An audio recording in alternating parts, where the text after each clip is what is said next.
Hey there, this is Ross Izzard. This is the Backcountry Fly Fishing Podcast, where we talk about fly fishing and how to protect the places that we love for fly fishing. We are back to an interview format for the remainder of Season 5. I have been talking about a whole bunch of different things this season, most of them fairly technical and fishing related. There has not been a lot of politics this season, which I'm sure some of you were relieved about, and there aren't going to be a lot of politics today. But we are going to take some time and talk to a very interesting gentleman named Alan Law, who is with Western Rivers Conservancy, which is a nonprofit organization that operates really all over the Western U.S., as the name would imply, to protect rivers and watersheds that we care about as fly anglers, as well as watersheds that other folks care about for a whole bunch of other reasons related to conservation and use and access and everything else. And they're a really interesting group because they don't do this in the most traditional way. In fact, their motto is, sometimes to save a river, you have to buy it. And what these guys do is they raise money from private sources and all over the place, and they use that money to actually go and purchase tracts of land that contain these rivers and these riparian systems that they're trying to protect. And then they will hold them sort of in escrow for a period of time and then eventually transfer them to the appropriate public agency, which might be the feds. I suppose at some point it could probably be the states.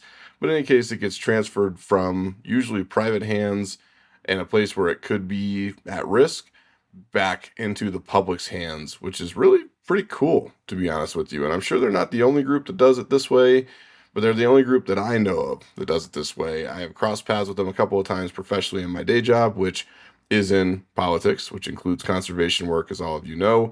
I'm fascinated by the work they do, and I'm super excited to have them on the show to talk a little bit more about that, their approach to conservation, and how you can get involved in protecting the places that we all love so much. So without further ado, we will go ahead and jump in with Mr. Alan Law from Western Rivers Conservancy. So our guest today is Alan Law. He is the Interior West Project Manager with Western Rivers Conservancy, which is a group that I got connected to actually through my day job out in the government relations world, where I'm doing increasingly large amounts of work related to conservation, land use, and water, which is a fascinating universe, both in terms of the implications and in terms of the politics. And so Alan and I actually had a call that was not related to this podcast, talking about his work at WRC. And it was super fascinating. I kept him on the phone far longer than I probably should have, but it was a fun conversation and we were having a good time. And I thought, man, we gotta get this guy on the Backcountry Fly Fishing Podcast. So here we are. Alan, thanks for joining us.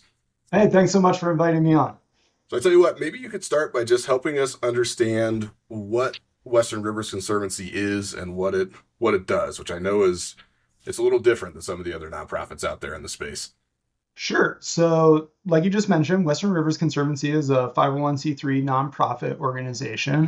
We are not a government agency. We are a private nonprofit. And our mission is to protect the great rivers of the West. And the way that we do that, I think, is best summed up by our little tagline motto, which is, sometimes to save a river, you have to buy it. And, obviously we are not ever buying whole rivers. That's not how this works. But what we really strive to do is target some of the most biologically rich or best public access stretches or whatever along really critical streams. And we purchase those properties and then typically are looking for a long-term steward, whether that's the federal government or a state government agency or maybe a Native American tribe, and then we will ultimately transfer those properties to a long-term steward who will protect them forever. Yeah, so I want to make sure folks understand that, because when we first talked, I think I made you explain it like 2 or 3 times just to make sure I had it straight. So you will go out, you purchase the land and really the rivers along with it, or the water along with it, because I know it's not all rivers with you guys, and then you're purchasing it privately from somebody privately, and then holding on to it until you transfer it back to, like you said, one of these stewards, which could be a government agency, could be a tribe, could be someone else. But usually with the goal of, I think, both protecting the water and the land and preserving access to it in some cases. And I wonder if you could talk a little bit about, when you're going out and doing this, what's the goal, right? So sometimes to save a river, you have to buy it, like you said, but what does saving a river mean to WRC? Sure. So, really what we are, almost like any other land trust, the huge threat to our rivers is that as private lands, at any time, they could be subdivided, broken up into really small parcels, developed. These are some of the most desirable lands for recreation, for views, for whatever. And so they are often under threat of the habitat being fragmented and, a bunch of houses or condos or something like that popping up along them. And so that is the primary threat that we are trying to mitigate by purchasing these properties. At the same time, not every property is right for it. Something might already be small. It might be a good place for development. That's okay. We go look for stuff that is really imperiled and really important and try to make sure that it's going to be protected forever. Um, but every property is also different. I mean, some properties might not be under a lot of threat of residential development, but they might be a great spot to enable new public access. And so maybe that's what we're looking to do as the primary feature on a property. Or maybe if we're working with a tribal steward, it has sacred sites to them on it. And the real goal is to enable them to be able to access those places that are really important to them. And they've been unable to visit and use for a long time. And so, just like every river has a really diverse set of values that it supports in the landscape and within our human communities, they also have a bunch of different reasons for us to want to protect them. Yeah, I mean, this is complicated stuff, right? So, I mean, I have been doing some work up in Eagle Valley around the rewrite of a land use code, which is basically the piece of ordinance or the piece of code that governs where and when and how you can develop stuff, right? And Yep. it's a lot of people would assume that that would be really simple, but these codes are, 100-page documents that deal with how much open space you have to set aside and migration corridors and water usage, and then you got conservation easements thrown into it, which is sort of like what WRC does, but also different. And so you've got all these layers, and I think what a lot of folks who fly fish don't know is, I mean, obviously we know that we go to beautiful places. That's part of the appeal for us. Like Alan just said, that means that folks would like to build houses or condos or whatever in those same places for the same reason. But I think a lot of fishermen don't really understand how much stuff is going on underneath that, right? You've got all the sort of push pull between the developers and the conservation groups and groups like WRC and advocacy groups and nonprofits and government agencies. And it's a really, really complicated space. And so, Alan, I wonder if you could talk a little bit about sort of how you pick a project, right? How do you navigate that Rubik's cube and say, okay, this is simultaneously an area that's worth buying and protecting forever, and also we got to go through and navigate, 15 different layers of the Rube Goldberg machine to make it happen. Totally. I mean, what you just said, I think leads to a great kind of jumping off point, which is what we're not trying to do. We are not an organization that is going to work on changing land use codes in a county. We do not really do advocacy. We are pretty hyper focused on these real estate acquisition projects. Every now and then we'll throw in other things, like if an amazing stretch of river has some farmland above it, we might work on changing the management of that farmland and farming it with no till so that it's better for salmon or something like that. But for the most part, we are really hyper focused on the real estate side of stuff. And what makes something a great project for Western Rivers Conservancy, at least my starting point is always, is this going to be something that the community is going to support? I mean, maybe not literally 100% of people, nobody agrees on everything, but in general, is the community going to be excited about this as a new piece of public land? We're not going out and trying to target the best and most productive river ranch in the valley because, for the most part, in a rural community, they want to see that stay a ranch. We're looking for things that don't typically have tremendous economic values other than the potential of development, and instead have more like recreational and ecological values. And then the other key piece is, like we talked about, we have to find a long-term steward. And so Usually that means that that property needs to be adjacent to existing public lands, because like the Bureau of Land Management does not want to buy a property on a river that sits nowhere near other Bureau of Land Management pieces. It's just too hard for them to manage. It just doesn't make sense for them. Um, and so being adjacent to or contiguous to other protected lands is really important, not only from a management perspective, but also so that you're protecting bigger blocks of habitat and having a landscape scale impact rather than a kind of property by property impact. Yeah, I mean the community piece of it is huge, right? And I would imagine that in some ways that's the most complicated thing because so many of these communities are, I mean, they're very sensitive to outside groups and outside folks coming in just in general, right?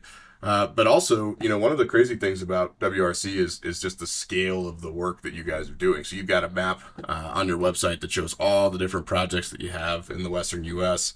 And how many states do you have? Is it 9, 12? How many do you have? WRC has 12, and I've got 8 of them.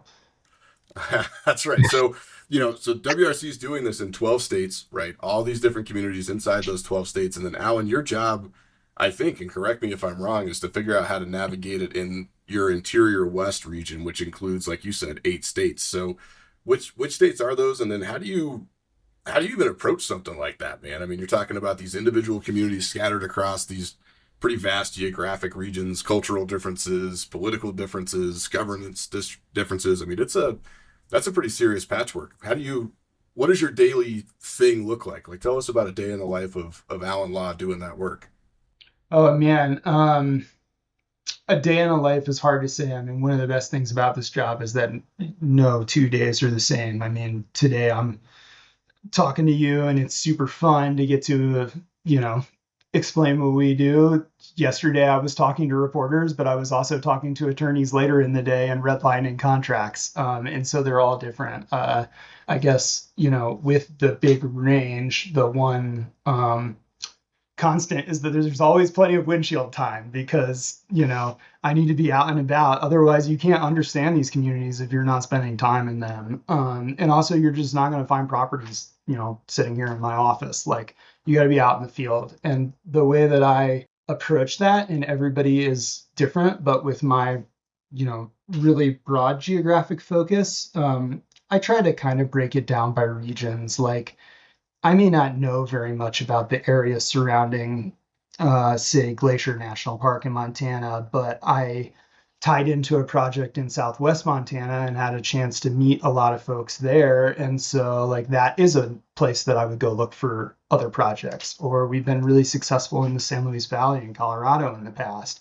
And so, like, we are always looking for more stuff to do in the San Luis Valley, but then also increasingly in northern New Mexico because that's part of the same Upper Rio Grande watershed and has similarities culturally. That's not to say that we won't show up in a new place if a great opportunity arises. Absolutely, you always need to be looking for new things, but I think one of the most important ways to know that you're in lockstep with the community is to spend a fair bit of time there. And so, um, you know, typically we try to work an area uh, for multiple years. And then there's other areas that, you know, I've been in this job for 3.5 years and I'm about to take my first trip to Arizona, which is one of my states, next week. So you can't cover it all.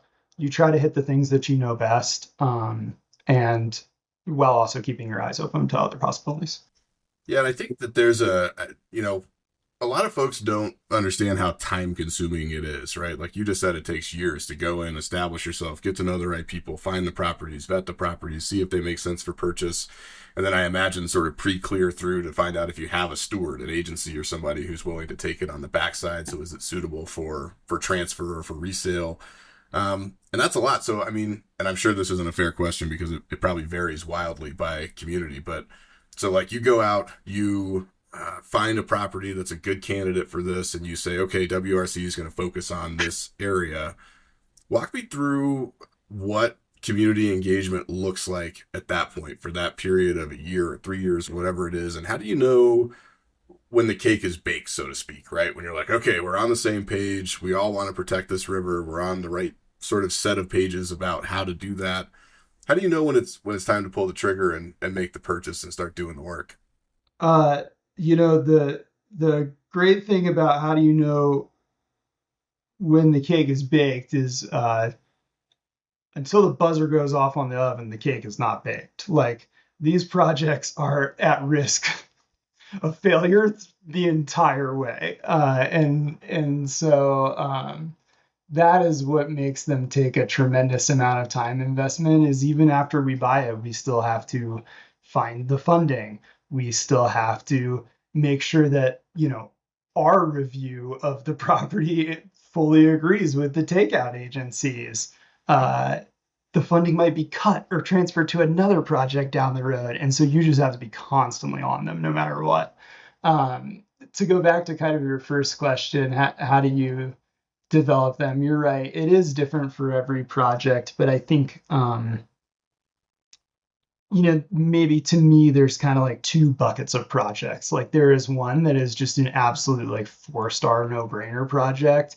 And that doesn't mean that it is going to sail through the process because usually if something is that spectacular, it's going to be really expensive. And that means that fundraising for it is going to be the challenge. But there are projects that I walk out on and I'm just like, obviously this is amazing. It looks exactly like the two other state wildlife areas that are nearby. Uh, this is a place where the culture is going to support this type of thing. Maybe it has this special habitat feature for an endangered species or something like that. Like it just hits everything that we're looking for, and the community is going to support it. Then you can kind of just be like off to the races. There's another type of project that maybe it's really sensitive in the community for whatever reason, and you need to spend a lot of time understanding how people feel about it and understanding whether Western Rivers Conservancy has the ability to change anybody's mind around it, or whether we can change the project to make it fit with things that would work for people.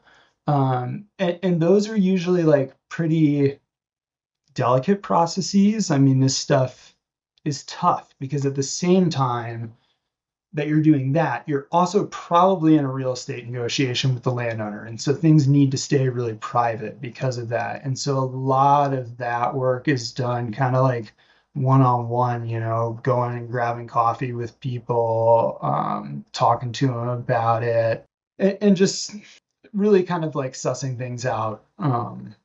Privately and in a place that you can really listen.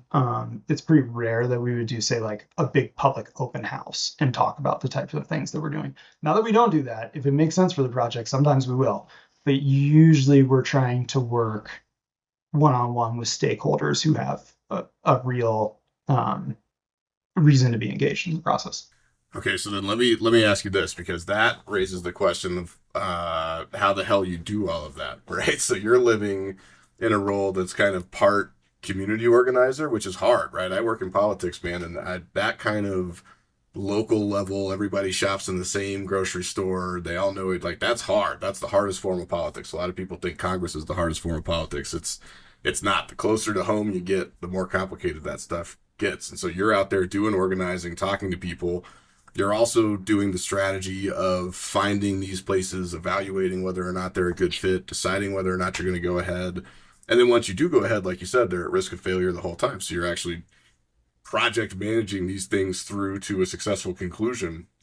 And that's a crazy spread of stuff to do, dude. So I guess I'm curious about sort of your background, how you got into this, and then how you navigate that, especially over a region as large as the one that you cover.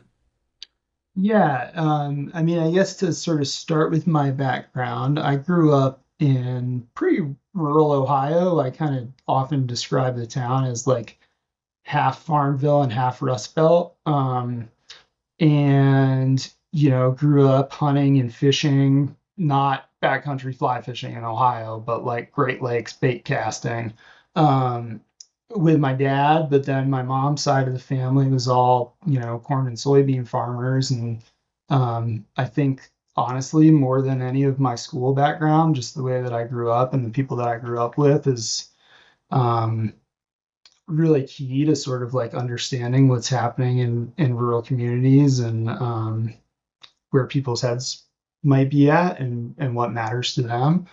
Um, After college, I came out in Great Recession, and my last name is Law, so I guess that's why people told me I might want to be a lawyer. And I had never really met a lawyer before, but I had seen Law and Order, and so in law school, I kind of got on this track that I was going to be a criminal prosecutor, and I really am like book trained to be a criminal prosecutor, and did that in Alaska for a little bit, but just hated it. It was really challenging to kind of spend every day of my life in the worst days of other people's lives. And so uh, I guess I went back to my roots and started to look for something that kind of matched the way that I grew up, and somehow found out about land trusts. I don't know how, but I was just like, hey, this makes sense to me. I grew up whitetail hunting on people's private lands, and the only reason that I was there was because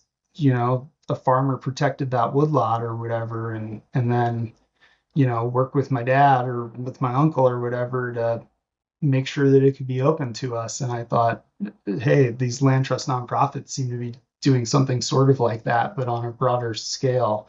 Um, and so that's how I fell into it. Having no background in conservation, I really struggled to find my first job. And the place that took me in was called the Rio Grande Headwaters Land Trust in the San Luis Valley, which is uh, obviously a really rural community in southern Colorado. And I stayed there for, I don't know, 8 or 9 years, and kind of worked up from the bottom to being the executive director there. And I had some just amazing mentors who really taught me a lot about, not only land acquisition, but also restoration projects. And we would put on, youth education events. I mean, we would do everything. We were a community nonprofit that focused on land conservation. Um, and so that was just an awesome background to sort of like teach me how to do the community work, because in that case, I wasn't just like parachuting in a little bit how I do now, but instead was, in this community every day. And you talked about like grocery store politics. I mean, I did not get to take a minute off when I worked there, because people knew that I was the executive director. And so they would come up to me and talk to me about, hey, what's going on with this conservation easement?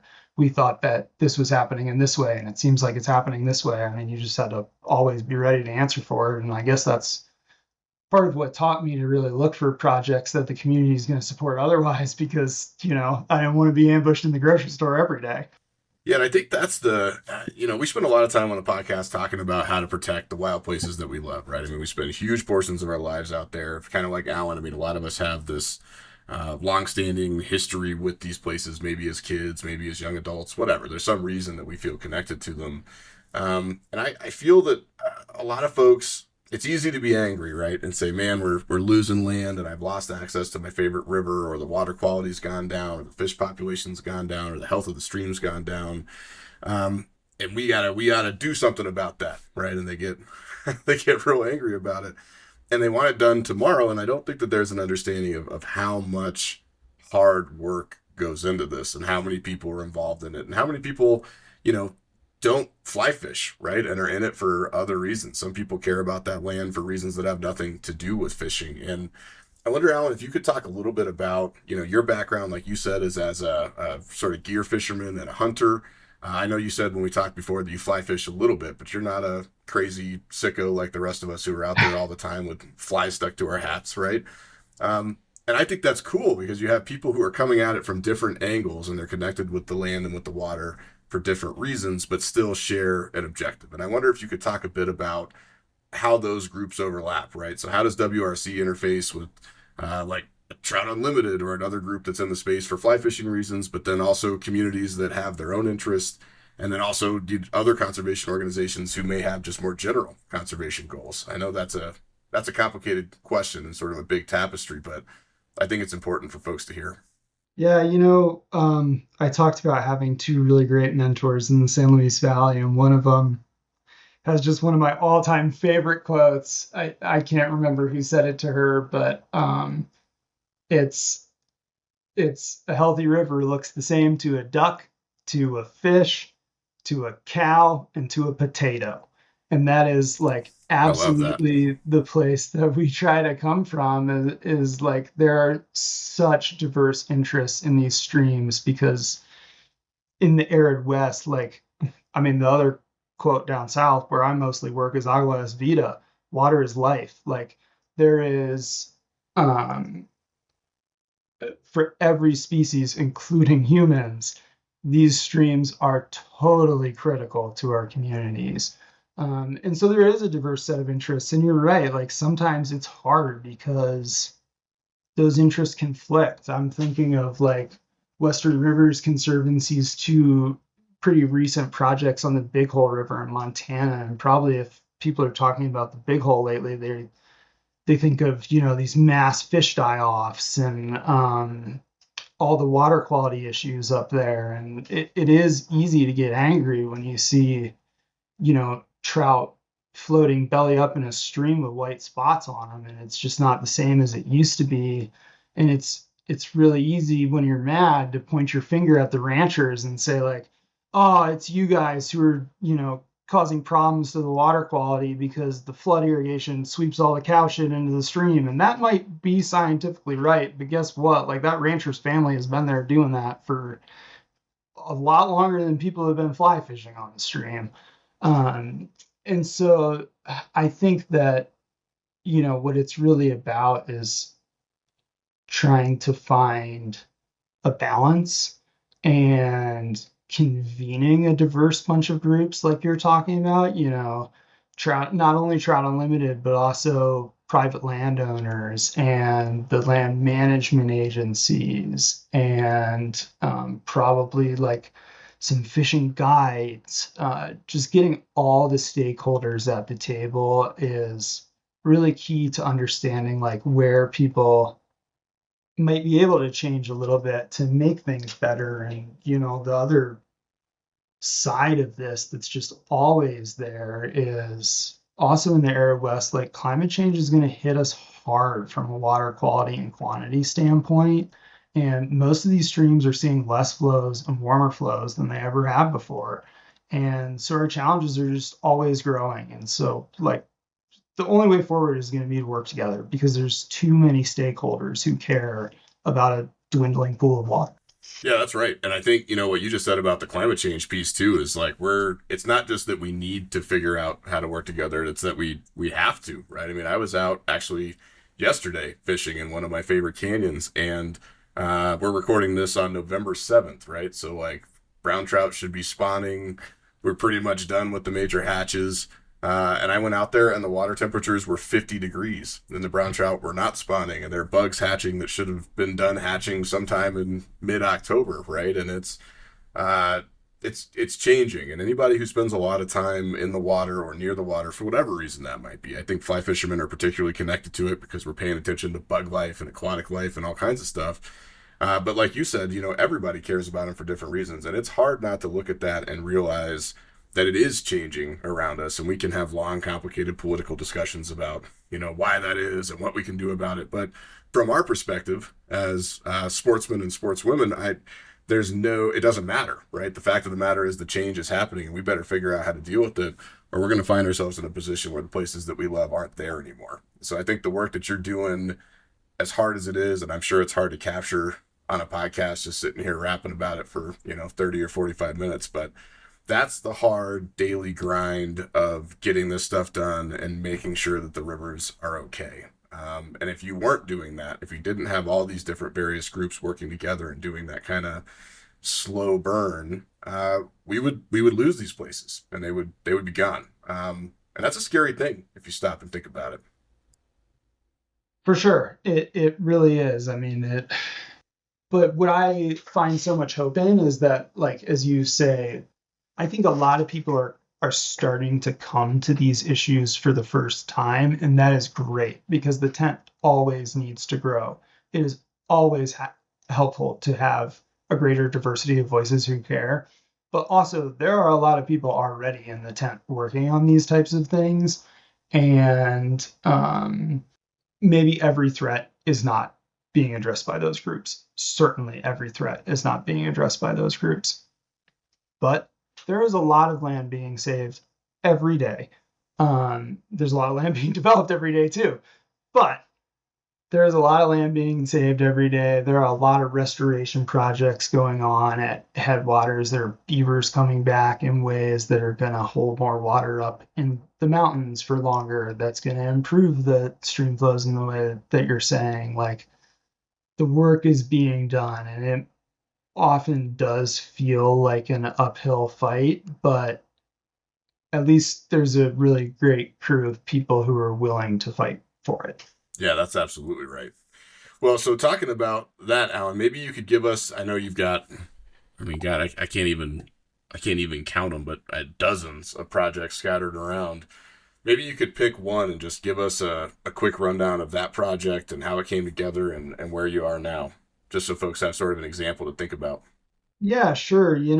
For the backcountry fly fishing podcast, I think maybe the one that I bring up is one of my favorites. It may not be one of my boss's favorites because I've rebranded our organization Western Lakes Conservancy over it. But the project I want to talk about is Cliff Lake, which is, I talked about the San Luis Valley. This is a property that's an 800-acre inholding in the Rio Grande National Forest at the headwaters of the Alamosa River. And this property, I mean, Lord knows how it ever came into private land ownership because it sits at 11,000 feet and it has a true alpine lake at 11,000 feet on it, on private land that somehow has forever escaped development.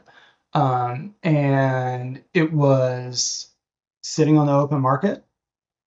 Anybody could have come and bought it, developed it into, I don't know, some type of little luxury getaway resort with cabins plunked, every 100 feet on the shore of the lake or whatever, and would have been a huge loss for the Rio Grande National Forest to have that type of development occurring high in the mountains right around it. And not to mention for the county fire department when the next wildfire goes through there and they have to come up and try and protect this property. I mean, it just made no sense to be at risk of development. And it's also as a property that the landowners used to let folks from the community go up there and fish in Cliff Lake. And the reason people wanted to do it is because it's got one of the best populations of Rio Grande cutthroat trout, which is our native cutthroat trout in southern Colorado or south central Colorado, in the lake.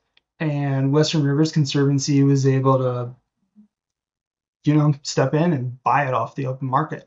And last year we wrote a Land and Water Conservation Fund application for it, and it ended up like second or third in the country. And so we are prepping to transfer that property to the Rio Grande National Forest, and it's going to, be open to the public forever. It's always going to be protected from development.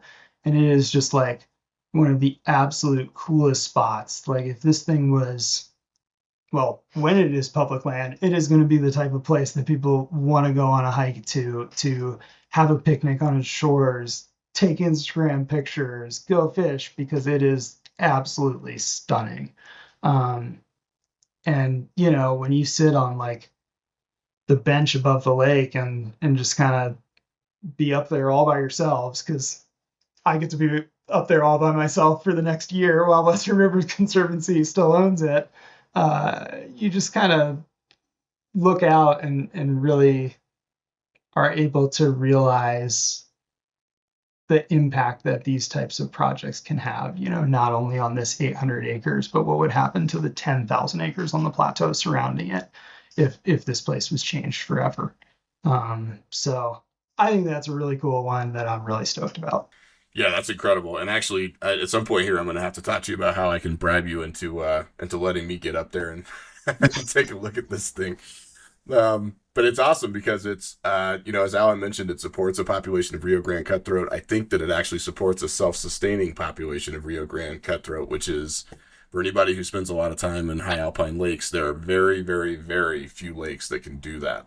Cutthroat are exceedingly terrible at spawning in still water, and so the conditions have to be exactly right. And so when you have a lake that has a native species in it where the fish are actually able to survive and thrive and have even a small self-sustaining population, That's a really big deal. And so the fact that WRC has stepped in to make sure that that stays pristine and those fish stay protected so that we can go and stab them in the face at some point for recreation, that's incredible. And I'm looking forward to one of these days, probably when it's public, getting up there and checking it out and taking all kinds of pictures and catching those fish, because Rio Grande cutthroat are a special fish. And having not been to Cliff Lake but seeing the pictures, it looks like it's a special place too. So that's a very cool project.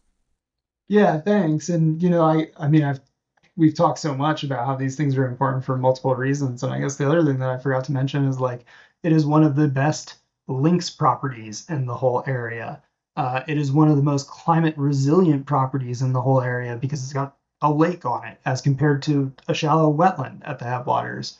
The lake attracts elk for an elk production area. Like there's just so much going on and so much species richness up there. It's a really cool spot. Yeah, that's amazing. Very cool. Okay, so Alan, tell me, let's say somebody listening is like, man, this is exciting stuff, and they want to get involved and support what you're doing, or come alongside and help with one of these projects. How does somebody do that? How can they help you? Yeah, well, I hate to give the answer that I know everybody's gonna not want to hear, but number one with a bullet is you can donate to Western Rivers Conservancy. Uh, this work is time consuming and expensive. Just doing an appraisal on one of these properties might cost $15,000. Like we need financial resources to be able to do the work that we do. End of the donation pitch. I think that something that, maybe not anybody, but a lot of people can do is if you have connections to a private landowner who, might be looking to sell their property with a really cool stream on it that maybe you've enjoyed fishing on forever or you've seen as really important wildlife habitat or something like that, and you know they're thinking of selling, talk to them. Say, hey, I've heard about Western Rivers Conservancy. They might be a really cool buyer for you. It is really, really helpful for us if landowners come to us. I mean, we will buy stuff off the open market, like I've talked about, but that is not the ideal world for us because, like, these projects take a lot of time. And if you're going to play on the open market, you need to move fast. And it's challenging for us to move fast. So if we can work with conservation minded landowners, that is our best situation. There are folks out there who have lands that they don't know what to do with, and looking at a conservation donation could make sense. Yeah, I mean, like you said, it's a lot, but it takes a lot to protect these places. So that's very cool. Anybody who wants to learn more about Western Rivers, you can go to westernrivers.org and click around on their website. I've had quite a bit of fun just looking at the projects that they're doing and learning more about what they are doing. And of course, there is a big red donate button up in the top right corner. So do think about making a contribution to them if you are so inclined. And Alan, it was so awesome to have you on the show, man. Thank you for your work. I think it's you're one of those unsung heroes out there who are doing work that probably most of the people listening to the podcast have never heard of, but are probably going to enjoy at some point, whether they know it or not. So thanks for what you do. Oh, well, thank you. And always glad to talk about it. This was fun. And, I don't need to be a sung hero. What I really get joy out of is seeing people out there and knowing that these types of projects have a real impact, not only on the fish and wildlife, but also on people's lives. Awesome. Thank you. All right. We've been talking to Alan Law with Western Rivers Conservancy. As I said up front, really, really interesting group, really, really interesting guy, amazingly complex and important and fascinating work. And it's been so fun to spend some time learning about how they go about this really complicated business of conservation. So if you do get a chance to check them out, please do. Westernrivers.org is their website. If you'd like to donate, there's a big old donation button right at the top of that page in the upper right corner. They need money to buy these tracts of land so that they can keep doing what they're doing. And if you were so inclined and looking to get involved, this might be an easy place to go ahead and take that step. So thanks for listening, guys. I hope you're having an awesome week. Hope you're staying warm out there. And we will be back real soon with more backcountry fly fishing goodness. Until then, take care. Till next time, this is Ross. Maybe I'll see you out there. I just hope I don't have to buy the river because I don't have that kind of money.